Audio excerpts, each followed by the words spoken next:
And so I don't know. I'll kind of get through some facts, and then we'll talk about a little bit of what we think of the band, and we'll get into some songs.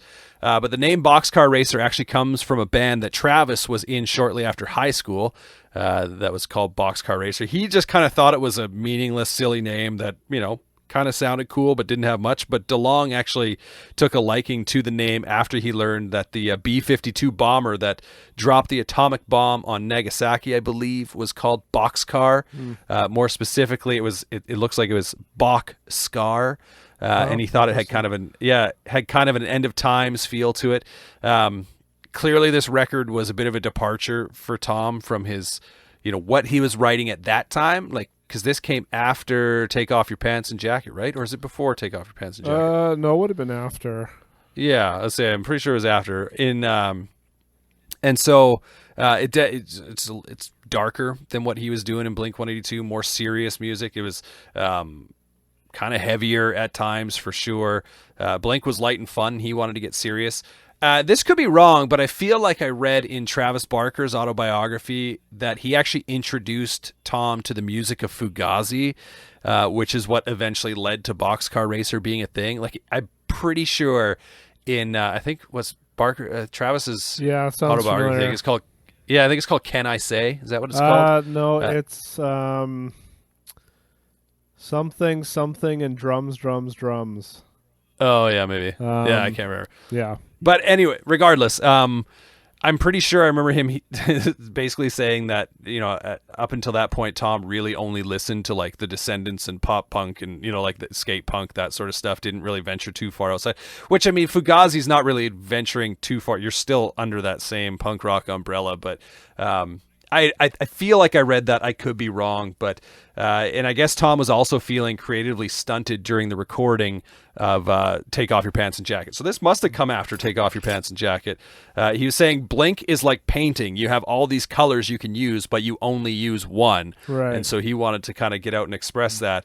And the record went with more of a DIY approach than recent Blink albums. They got in there. They literally Travis recorded his drums in a single day for the entire album. That's crazy. Yeah, and my kind of note that I had, a personal note on this one, was that the guitars on this record hit so hard. Yeah, they're awesome. Like, they do not mess around. Like, not just the riffs. The riffs are heavy. They're kind of angular at times. Like I said, different from what Tom was doing in Blink at the time. But, like, the guitar tones are just so real. I don't know how else to explain it. Like, they just sound so good. Every time I put on that record, I'm just like, all right. So why don't you share, I guess, kind of how you initially got into, or the first time you heard this record? Yeah, a few thoughts. Just as you mentioned, so I haven't heard a lot of Fugazi, but what I have heard doesn't sound as cool as this. So I'm not sure how the influence of them influenced this. Maybe I need to go back and listen. And I'm also curious so with both of these projects, I wonder what percentage of Blink fans know about these projects and know that they're related. Just right. Kind of an interesting, I'm sure there's the population of just those that just know of Blink from kind of being on TV or their music videos, and aren't actually enough fans to know that they had other projects. And so that's what's kind of cool about being a music nerd. You kind of get so much more in depth, and you get kind of the whole scope of things instead of just one song or whatever. I feel like there's a pretty good chance that if you were into Blink, I mean, I guess there would still be some who, might know the odd song or whatever. But if let's say you were into Blink enough to own Enema of the State and or Take Off Your Pants and Jacket, I'm pretty sure you'd be aware that Boxcar Racer was Tom and Travis. But what I would be interested in finding out is people who, because Blink is still making music, and they made music after Tom and Travis did Boxcar, right? So the people that discovered Blink afterwards, I wonder if they'd have any idea. Right. Like, I'm sure some for sure do, because you're going to have people who dig. But I wonder what percentage of Blink fans at that point are like, oh, what's this, right? Because, I mean, I think that was the one thing about this record, is that the labels, was it MCA that it was on, I think? Yeah, maybe, I can't remember.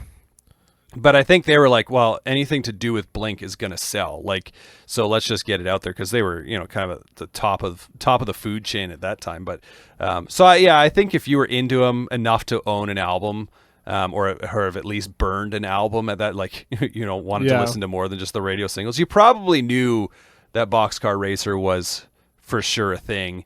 But yeah, I would be interested to find that out too. Like, just how many people just had no idea. Yeah. Well, that's interesting you mentioned that the label knew or thought it would sell well, because for both of these projects, they actually sold quite a bit less, especially off the start.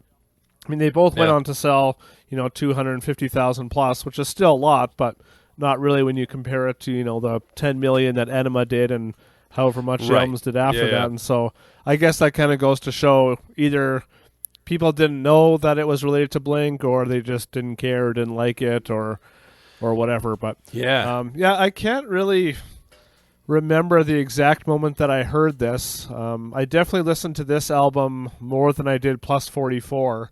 I don't know if this one, I mean, it was definitely more in the vein of what I would have been into. Not that it was super aggressive by any means, but definitely kind of along those lines.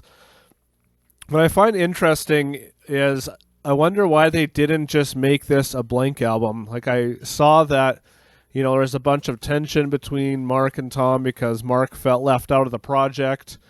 So it's like, well, why didn't they just make this a Blink album? It's not that far off of the Untitled. But had Mark joined and it wasn't a Blink album, wouldn't have that just been kind of weird? It's like, hey, we're the same band, but different name, not that far off from our sound, and then they release the Untitled record. And so anyways, those are just kind of random thoughts. But no, I think it's interesting because, I mean, I think I get why it didn't just become a Blink album. There is an awkward thing on there in the fact that, like, there was tension between Mark and Tom, and I think that's what Tom was referring to when he said, like, Blink is like, you've got all of these colors you can use, but you're only using one. They just kept doing the same thing over and over again. I think he was just feeling tired in that regard. But the fact that Mark features on a song on this album kind of feels a little weird because, then at that point it is Blink 182 on that song, right?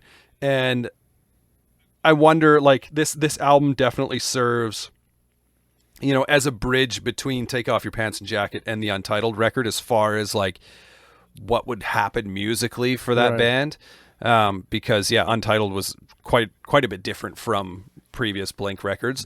But when you factor in this album, you kind of go, okay, well, there is clearly a progression, something happening, and something got unlocked in Tom's brain as far as music writing is concerned, right? Like, which is interesting too, because, I mean, we'll get into it, but like Plus 44 also reminds me of Untitled era Blink 182 at times. Like, it's kind of interesting. But without kind of spoiling too much and getting too far ahead of ourselves, let's get